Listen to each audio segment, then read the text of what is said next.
আসসালামু আলাইকুম প্রিয় চট্টগ্রাম বিশ্ববিদ্যালয়ের শিক্ষার্থীরা, আমরা এখন চট্টগ্রাম বিশ্ববিদ্যালয় মেডিকেলে আছি। এখন আমাদের অনেক শিক্ষার্থীরা হচ্ছে 2 নম্বর গেটে আছে। আমাদের এখানকার অবস্থা ভালো না।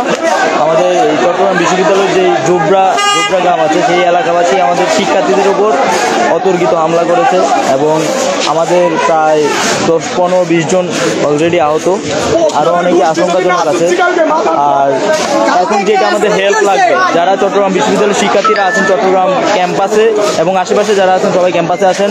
এবং আমরা 2 নম্বর গেটে এবং চট্টগ্রাম বিশ্ববিদ্যালয় মেডিকেলে আছি। পাশাপাশি আমাদের ঠান্ডা পানি এবং বরফ লাগবে। ঠান্ডা পানি অথবা বরফ লাগবে। আপনারা ঠান্ডা পানি অথবা বরফ ম্যানেজ করতে পারলে সরাসরি হচ্ছে হসপিটালে চলে আসবেন, চট্টগ্রাম বিশ্ববিদ্যালয় মেডিকেলে চলে আসবেন। তাছাড়া এখন যেটা ইম্পর্টেন্ট, সবাই হচ্ছে চট্টগ্রাম বিশ্ববিদ্যালয়ের 2 নম্বর গেটে আসেন আর চট্টগ্রাম বিশ্ববিদ্যালয় মেডিকেল সেন্টারে আসেন। আমরা সবাই এখানে আছি। আমাদের উপর আরও হামলা হওয়ার আশঙ্কা রয়েছে। এলাকাবাসী তারা হচ্ছে প্ল্যানিং করে একদম লাইট বন্ধ করে আমাদের উপর হামলা করেছে এবং এখনও পরিস্থিতি বোঝা যাচ্ছে না কি হবে না হবে, কিন্তু আমাদের এখন আত্মরক্ষাটা ইম্পর্টেন্ট। আমাদের উপর তারা বিভিন্ন রকম অস্ত্রশস্ত্র নিয়ে হামলা করছে।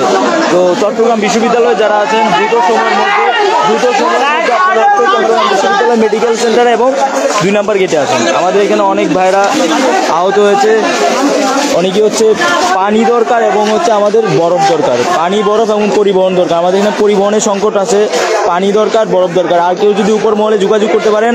আমাদের বিশ্ববিদ্যালয় এখন বিদ্যুৎ বিচ্ছিন্ন আছে।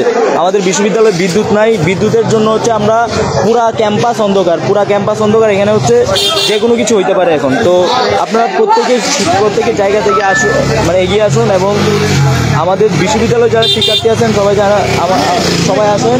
পাশাপাশি হচ্ছে আমরা প্রশাসনের সাথে যোগাযোগ করার চেষ্টা করেছি। আমার প্রবিসি অ্যাডমিনের সাথে কথা হয়েছে, কিন্তু ডক্টর একজনকে এখন আমরা পাই নাই এখন পর্যন্ত।